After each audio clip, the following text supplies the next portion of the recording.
Anyway, so back to topic 3. We have a few more things to talk about regarding topic 3. And kind of back to this slide here, because I hadn't had a chance to talk about titrations. We've already talked about indicator chemicals, pH meters, and pH strips. And just want to talk about titrations for a minute and give you a sample titration type of calculation. And so what was I going to say about the titrations? Maybe I have a slide or two regarding titrations. So most people are somewhat familiar with titrations. You have a chemical in the flask, you have a chemical in the burette, they react together, and eventually you reach an endpoint. And the endpoint can be determined by a colorized indicator, or it can be determined by a pH meter or other methods, right? And generally in acid-base titration, so say you're measuring acidity, you're going to have an acid in the flask. This will be your sample, and you're going to titrate it with a base, which is usually sodium hydroxide because it's cheap and it's pretty reliable in terms of its reactivity. In the case of our calcium titration, we had calcium in the solution, and for the hardness, calcium, magnesium in the solution, and the pipette had EDTA. It's all the basic same stuff, right? This is kind of the definition of that, and I'm not going to go into this in a lot of detail. I won't really, I'd maximum maybe have one multiple choice kind of question on the test, and I won't ask you to do any calculations, but I'm going to do a sample one anyway, just to kind of give you a refresher. Okay. So usually this is how it's done. You're going to measure your sample in known volume, right? The volume is important later for calculating concentration. In the burette, you're going to have a reactant, and the concentration of that's going to be known, and you're going to use that to titrate or react with whatever is in the flask. So these are the kind of things you know, and ultimately you're calculating the concentration of something. So here's a sample calculation. We'll go through this here. And so if you take a look at this, we have HCl in the flask, so HCl in the flask, and it's reacting with potassium hydroxide. Okay, and you're getting water, and you're getting potassium chloride, of which both of these things are going to be ions in solution. But I'm just showing you, writing this out as reminding you how usually these things are done. And kind of the key thing here is that this reacts with this in a 1-to-1 ratio. So in the end, the number of moles of hydroxide are equal to the number of moles of hydrochloric acid. So this is the kind of thing where it says here, okay, well, we have this much volume of potassium hydroxide used. So the first thing we're going to do is figure out the number of moles of potassium hydroxide. So we can do that. And this is easily done in that we can take the volume. So the volume is 0.0327 liters, and we can multiply that by the concentration, which is 0.100 moles per liter, and you can see that liters are going to cancel out, and my final answer is going to be even a smaller number, so 0.00327 moles. Okay, so that is going to, of course, equal the number of moles of hydrochloric acid, because these things are reacting 1-to-1. So that's an important number. I'll just put a little square around it. And then to figure out your concentration of hydrochloric acid.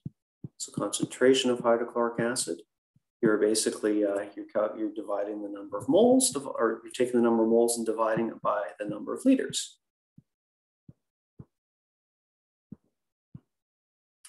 Number of liters is 50 mils, so 0.05 liters. Put that into my calculator, and I should get that value there, 0.654 moles per liter. Okay, so a very basic kind of simple titration calculation. Sometimes it gets more complicated, and I'll come back to that maybe in a bit. Sometimes if you have sulfuric acid where it's contributing 2 protons per reaction, it can get a little bit more complicated and all that, but we're not going to get into all that. Not so important for today. I just wanted to show you how that might be done, and that helps you to calculate the amount of acid in a solution, right? Which is another way to do it other than a pH meter or an indicator or something like that. What I really want to talk about today is alkalinity. So if you remember that acidity is the ability to neutralize a base, alkalinity is the opposite. It's the capacity to neutralize acids. And there's all sorts of alkaline chemicals out there. And these are probably the most important ones for water quality in terms of they're either naturally occurring or they're used, and sometimes in water quality, we're often using sodium hydroxide to neutralize an acid or something like that. So your total alkalinity in most cases is equal to this, right? So the concentration of bicarbonate with the concentration of carbonate. And I'm not even going to circle hydroxide because it rarely comes up unless you're adding it to the solution in general. So here's the question, right? Alkalinity is expressed as units of milligrams per liter calcium carbonate. Where have we seen that before? This is exactly related to water hardness. It's the same units, but it's not the same concentration unless all of your hardness and all of your alkalinity come from limestone, which is calcium carbonate, which in some water samples, that's the case. They are equivalent. But in most water samples, you have other sources of calcium and magnesium for hardness or other sources of alkalinity, even though the units are the same. I just wanted to show you exactly why carbonate and bicarbonate are basic. And what I'm going to do is I'm just going to exit this for a second, and I just need to make some extra space on a slide. So just hold on a second. That way I can write on the slide with extra space.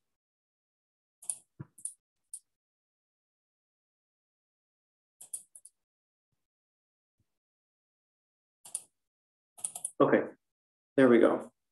So why is carbonate and bicarbonate basic? I want to show you what happens when you have these things in water.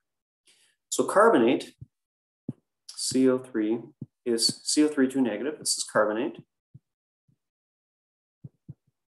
So when this reacts with water, water is H2O, of course. I'm not going to spell out water.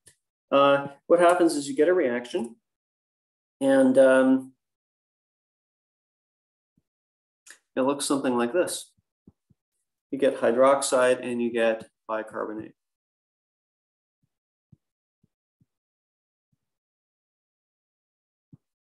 Or you can think about as carbonate, another way to kind of do a similar equation is that it reacts with, it can react with acid directly and get bicarbonate.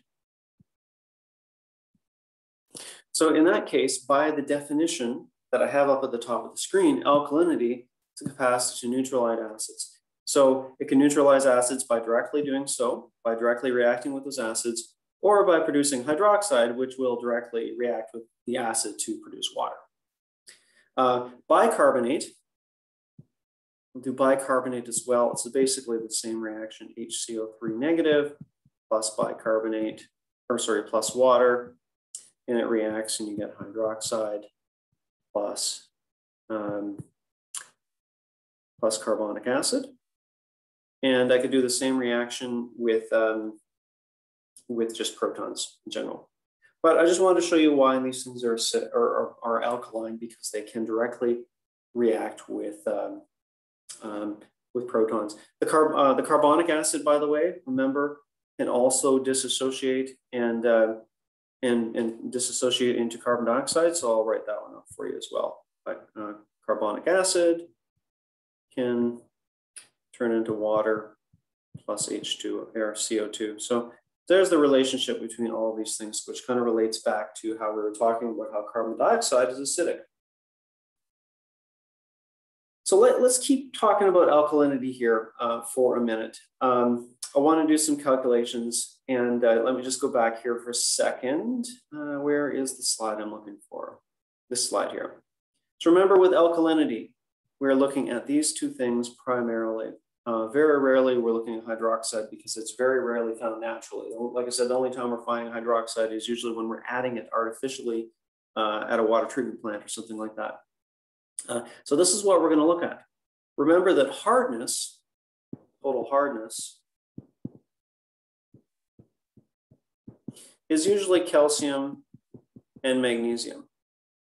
So in this case, we're looking at two different compounds. So this is the one thing that you must remember when you're trying to distinguish between hardness and alkalinity is which chemicals you're looking at. Hardness, calcium, magnesium, alkalinity, carbonate, bicarbonate. So let's look at a couple of sample calculations here. I'll show you how this is done. And hopefully I have enough space to kind of cram all of this in here. So step one, I'll add the step one up here. And again, this is the issue of not having enough whiteboard space when you're doing things online.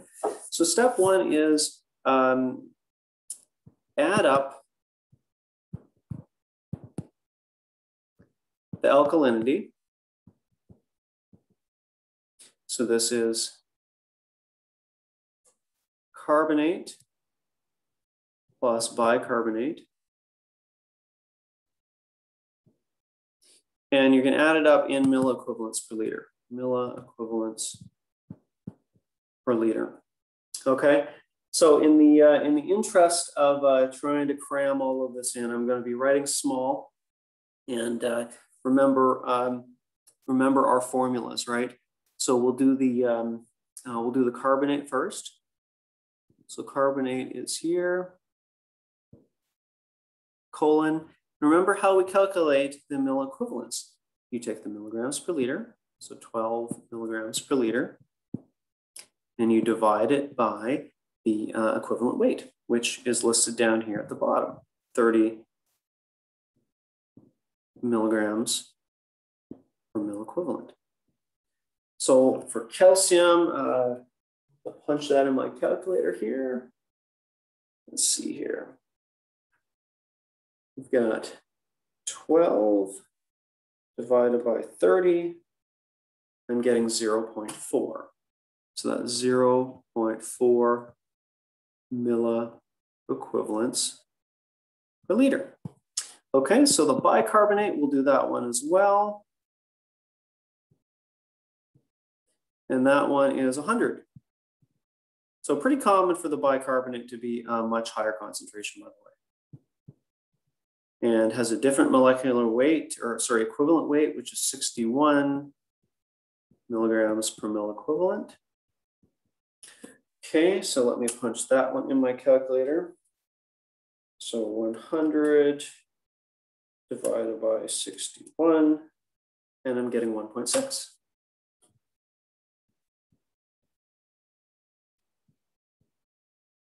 Okay, so let's add those things up. We're going to add them up. And I'm getting 2 milliequivalents per liter of alkalinity. Okay, so step 2 is basically we need to convert these to milligrams per liter calcium carbonate, right? So convert to milligrams per liter calcium carbonate. So what we do is we take our milliequivalent per liter and we multiply it. It's the same calcium carbonate equivalent weight we've seen before, which is 50 milligrams per milliequivalent. And my answer, hopefully you can do this in your head, 2 times 50 is 100. 100 milligrams per liter calcium carbonate. So there is my final answer. Now notice at the bottom there, I have the answer as 102. Again, this is a situation where I probably carried more or less significant figures in the end of my calculator. So you can see how sometimes you get different values. And you know, 100 and 102, I'm not going to deduct any marks for that. not really that significant in my mind. As long as you're doing the calculations correctly. In most cases nowadays, people are doing calculations on spreadsheets, or they're doing their calculators all in one move, and then you're going to get that kind of value. Let's do that second calculation, and I'm going to do this all by doing kind of I'm going to sort of all do it in one step, right? So what I'm going to do, and here's how I'm going to do it. So we have the carbonate concentration divided by the equivalent weight plus the bicarbonate concentration divided by the equivalent weight. Okay, and then I'm going to multiply this by the equivalent weight of calcium carbonate. So I can do this all in one step.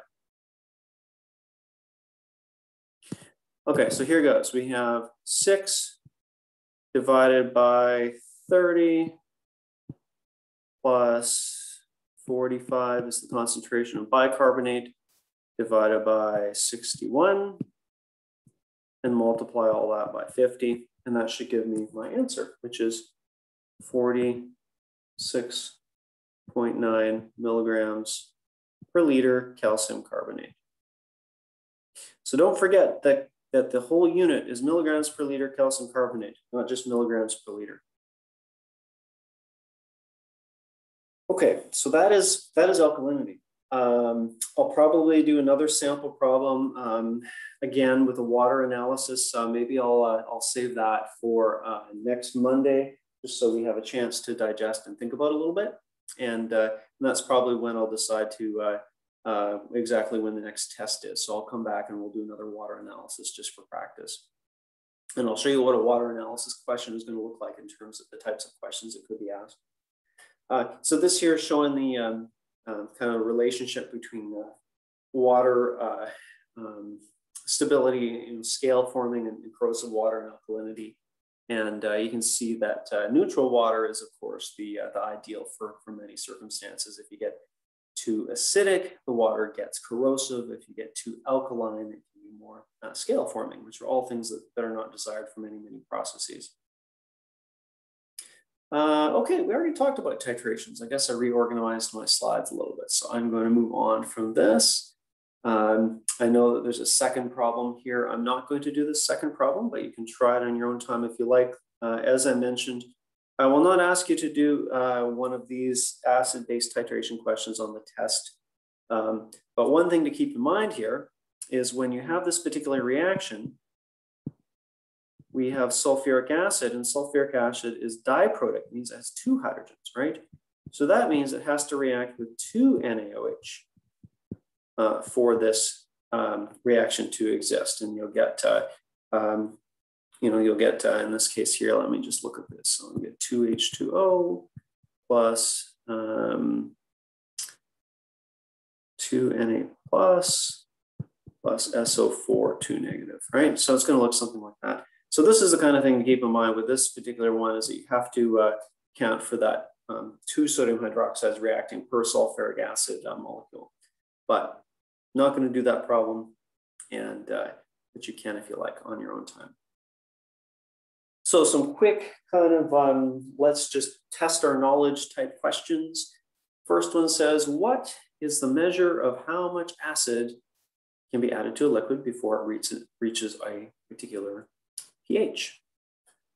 So we just talked about that. That was alkalinity, right? Remember, alkalinity is the capacity to neutralize or react with an acid.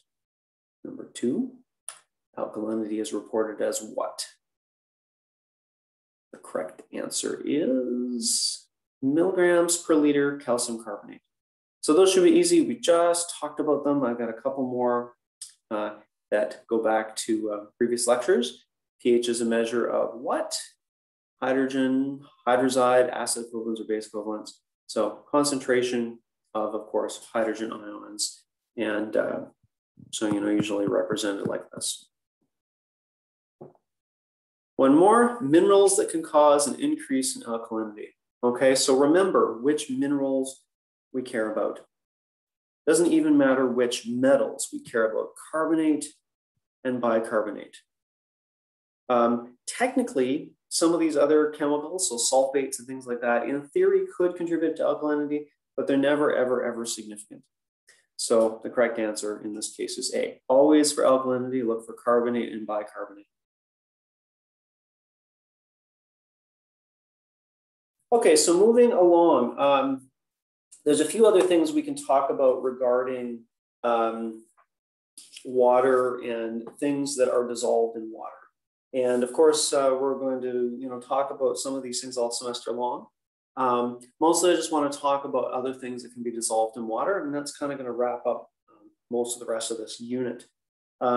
So we've been mostly talking about dissolved ions, of course, as sodium and bicarbonate and those kind of things. But there are many other things that can dissolve in water, and they're worth mentioning, and some of them are more important in other parts of the course. So let's take a look. Here's a bunch of gases. And so CH4, by the way, if you don't know what CH4 is, it's methane. And methane is not really water soluble. Basically, it's so insoluble, we would just call it not soluble at all. Where does methane come from? It's produced by microorganisms. Produced by microbes. And so, of course, that's important because methane, of course, is natural gas, and it's used for a number of processes. It's also a really bad greenhouse gas. So it's something that we're concerned about, methane production and things like that. O2 is oxygen, and we're going to talk about dissolved oxygen in a minute. Of course, this is produced by photosynthesis, produced by photosynthesis. I really wish the default ink color for this wasn't red. Maybe I'll switch it now to another color. I really like some of the other colors a lot more. NH3, so what is NH3? NH3 is ammonia.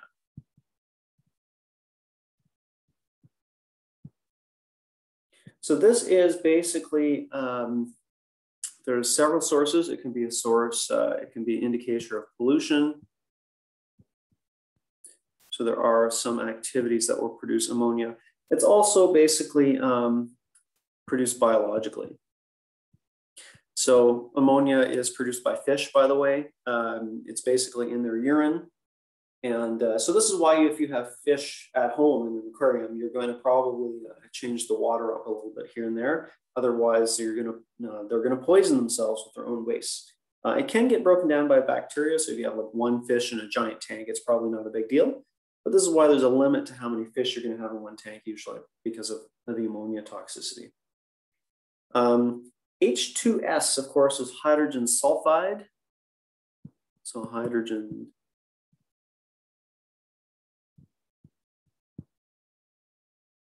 sulfide, and this is also produced by bacteria. And it's a bit of a toxic gas, and the good news is you can usually smell it. It has kind of that rotten egg odor to it. And and this is, there's a course called H2S Alive that a lot of people end up having to take as part of their safety training around here in the oil sands. CO2 is carbon dioxide, and so I can write that down, carbon dioxide. And this is produced by respiration and fossil fuel burning and things like that. And the last one there to mention is chloride. So we can mention that one there. And this is not a natural thing you're going to find in the water. This is often found in water if there's some sort of water treatment going on. And we'll talk a little bit about chloride and chlorination in future units.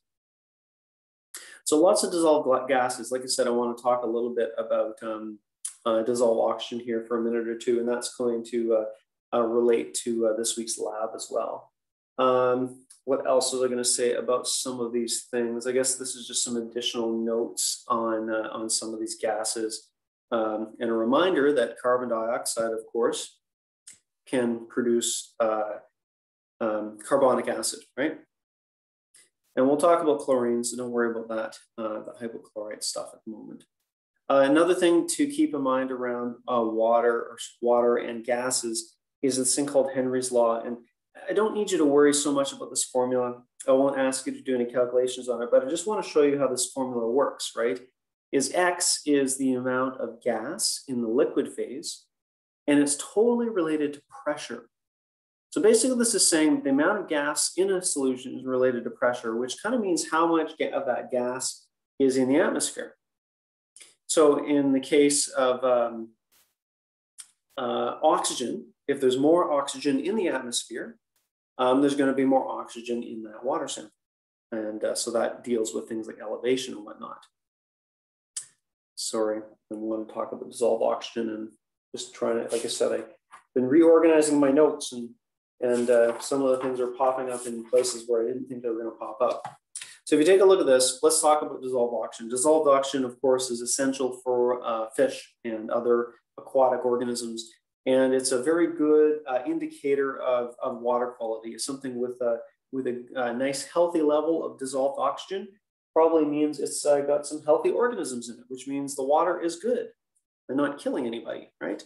So a few things about dissolved oxygen in terms of how well it's dissolved. You see, it's totally related to temperature in an anti-proportional way.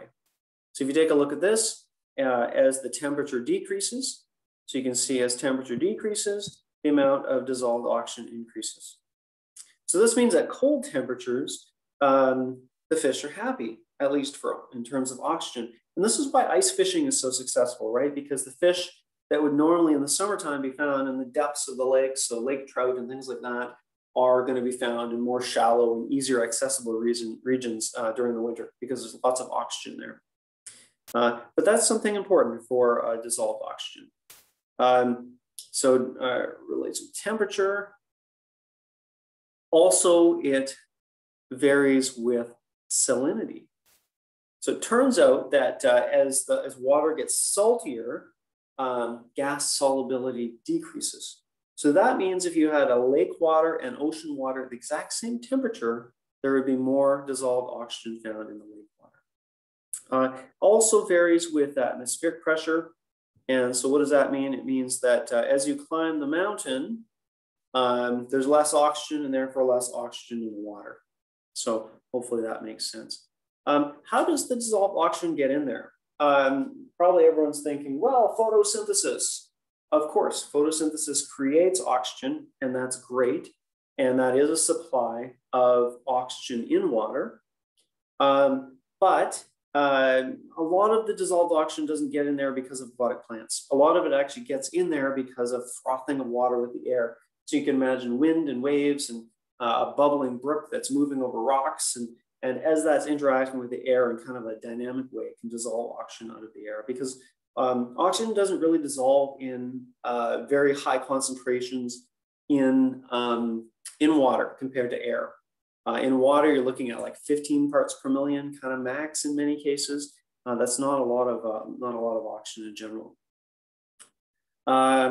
Just some other notes here. You can see it's related by things like the lake overturning and things like that. And I'm not going to get into all that, but some other things that may affect oxygen, sunlight. Remember, we were talking about freezing and cold temperatures, and that temperature relates to dissolved oxygen levels.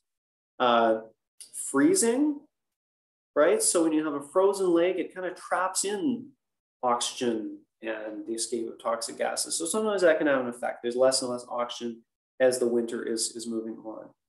Still periods. So again, like I said, a lot of oxygen gets in there just due to the stirring and mixing of water with the wind or water traveling down a river and bubbling over rapids and waterfalls and things like that. That's where you get a lot of dissolved oxygen. I think I mentioned this already in terms of how much oxygen can be dissolved in water, and it's not usually very high. You can see I gave you the number, about 15 milligrams per liter.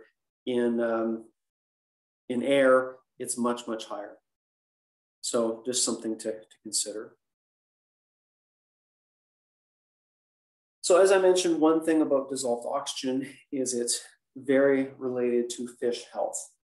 And so you can see this is a little chart I found from some water research company, and saying that usually in many cases, right, you're going to need a minimum of 6 or 7 parts per million to support breeding of fish populations. Again, it depends on the type of fish population. Trout in particular tend to be quite sensitive to oxygen levels, and I think they require like 8 or 9 parts per million minimum. And then other fish, some of these, things like goldfish, for example, don't seem to care, and they don't seem to need a lot of dissolved oxygen. And I'm thinking about walleye and suckers and things like that. They don't seem to need as much oxygen. So how do we measure oxygen? And this is totally related to our lab this week. We have 2 parts to this week's lab. We're going to do some air quality stuff and some dissolved oxygen stuff. The dissolved oxygen part is pretty short, and what we're going to do is we're going to use a dissolved oxygen meter. So the meter we have looks a lot like this one here. They come in many shapes and sizes, and kind of like the pH meter, there's a probe. And so the probe is not measuring pH. This time it's measuring oxygen. And what you do is you're going to put it in your sample. And I want to just show you that this one that we have has this little thing next to the probe. And you can turn it on using this knob. And it's a bit of a mixer. So it turns out that the dissolved oxygen meter consumes oxygen. So if you just stick it into the sample and hold it, the number is going to keep changing because it's going to go down, because it's actually consuming oxygen in the area around the actual probe. So generally, when you're out in a lake or a stream, if you're measuring environmentally, let's say you have this probe here, you're going to slowly kind of stir it around the sample is what you're going to do. In a lab sample, you can use these mixers, and it's going to make sure that that gives it the number a chance to stabilize. So we'll talk a little bit more about those tomorrow morning. So one other thing that people will often ask me is, what's going on with my water when it comes out of the tap? And it's really not a big deal. Most taps have little strainers or strains, little filters at their nozzles. And so actually all you're seeing is just dissolved air bubbles in the water. Give it a minute, it usually settles out. It's completely harmless. Might even add a little bit of dissolved oxygen to your water, which actually makes it taste better. Often water that doesn't have dissolved oxygen tastes kind of flat, and a lot of people don't like that flat taste to water. Okay, just checking the time here. So there's a few more things to talk about regarding things dissolved in water. We might just finish off this topic today. Some of these things will come back in, like I said, other units. So one other thing that's often talked about with water are these things called colloids. So by definition, this is what a colloid is: some sort of particle. It's usually not soluble, and it's 1 to 500 nanometers, which is 500 nanometers, by the way. 500 nanometers is 0.5 micrometers, and that's pretty small. E. coli, for example, is about one micrometer in thickness, right? So what does this include? Includes a whole bunch of things: clay and microbes, organic decaying matter, all those kind of things. And the problem is with these things is that they would settle out eventually. If you gave them like 1 million years, a lot of these things would settle out. Sometimes they're charged, so that kind of prevents them from settling out and whatnot. And a lot of these colloids will make things look murky. And so, for example, water or milk is a solution that has a lot of colloids in it, proteins and fat globules, and it's not transparent solution. It's because it has all these particles in there. So this is a concern with water quality in terms of drinking water, because no one wants to drink water that looks murky, right? So a lot of these things are harmless clay particles, but we want to get rid of them. So usually what we do in water treatment, and we'll come back to this later on in the semester, with these clay particles, a lot of them are charged. And so often what we do is we put an alternate charged product in there. So for example, a lot of clay particles have negative charges. And so you throw in a positively charged ion like aluminum or something like that. And that will actually pull out the charged the charged clay particles and allow them to settle. So more on that later. We're going to talk about a process called coagulation, and that's going to be when we get to our water treatment units later on in the last third of the semester. What else can be in water? We can also have organic compounds. And so what is an organic compound? So if you've taken organic chemistry, you probably know lots about organic compounds. Organic does not mean they were farmed without pesticides. Organic, in the chemistry term, means molecules with carbon and hydrogen, sometimes nitrogen, oxygen, phosphorus, and sulfate. So this includes many biological molecules. If you take a look at any of these things here, I'm not going to answer this question for you. Maybe I will on the next slide. But there's many possible biological compounds. If you take a look at these ones here, right, this is talking about the number of isomers of compounds. So if you have 2 carbons, there's 2 isomers. If you have 5, if you have 4 carbons, there's 2 isomers, 5, you get 3. And as that number gets higher, there's more and more. And this is not even including the oxygen and phosphorus and those kind of things. And you're talking about things like carbohydrates and proteins, drugs, and all sorts of things like that. And we'll certainly touch on some of these things in later units. Here's kind of a list of some of these things that could be organic compounds. So some of these, like I said, are biological products. You've got decaying matter from plants and animals and other organisms in water. And that's going to include your typical macromolecules such as carbohydrates and lipids and things like that. There's petroleum products. So we'll probably talk a little bit about naphthenic acids here or there over the semester. I'm not sure if you guys talk about naphthenic acids yet, but that's a huge contaminant of the water that's used in the oil sands. And they're very persistent chemicals that don't like to break down. And so those tailings ponds that they talk about are full of these naphthenic acids that we're trying to figure out what to do with. Organic compounds can include pharmaceuticals. So think about all of these things here: antibiotics, birth control, caffeine, acetaminophen, which is basically Tylenol. Think about how many of those things people are taking right now in Fort McMurray. How many women are on birth control? How many people have had a cup of coffee with caffeine in it? How many people have taken a Tylenol? All these things, they're excreted in urine and they go into our wastewater, and they are organic compounds. Some of them degrade very easily, some of them do not. And I know there's lots of questions about the effects that they have, and there's a lot of answers that we don't have. What else? We might have disinfectants or pesticides. So not a lot of pesticides around Fort McMurray. We don't have a lot of farmland, but some people do use pesticides, around their home garden or on their lawn, and all these things are organic compounds, and some are nastier than others and whatnot. Let me just see where we are here. I'm going to finish off on this slide here because it's related to our lab, and then I will pick up everything else next day. One thing that we are going to measure in this week's lab is something called biochemical oxygen demand. And one thing about these organic compounds, there are millions of them. So how do we measure them? Well, we don't. We can't measure, we're not going to do a million tests on a water sample just to see what's in there. So there's different tests that can be used. And one of the tests is kind of a dirty way to do it, sort of very simple, but at least it gives you an idea of the quality of the water. It's something called biochemical oxygen demand. So the way this works is basically we want to see how much oxygen is consumed in that water sample over 5 days usually. And what does that even mean? Well, in a water sample, there's going to be microorganisms, not tap water usually, but any environmental other sample. And those microorganisms, as they eat the food, they're going to consume oxygen. So what you do is basically you take your water sample, you take a reading at day 1, and you take a reading at day 5, and you can do a little bit of math around that. And so that's going to be related to what we're going to we're going to start measuring that in tomorrow's lab. I'm not going to say anything more about it at the moment.